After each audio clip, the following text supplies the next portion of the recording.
زبور باب نمبر 110 ابدی بادشاہ اور امام داؤد کا زبور۔ رب نے میرے رب سے کہا، میرے دہنے ہاتھ بیٹھ جب تک میں تیرے دشمنوں کو تیرے پاؤں کی چوکی نہ بنا دوں۔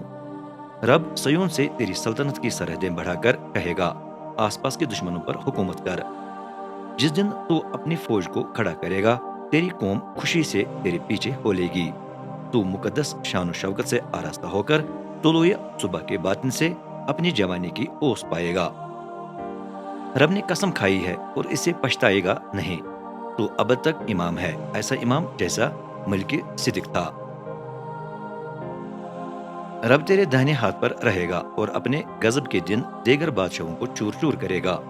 وہ قوموں میں عدالت کرے گا، وہ قوموں میں عدالت کر کے میدان کو لاشوں سے بھر دے گا اور دور تک سروں کو پاش پاش کرے گا۔ راستے میں وہ ندی سے پانی پی لے گا، اس لیے اپنا سر اٹھائے پھرے گا۔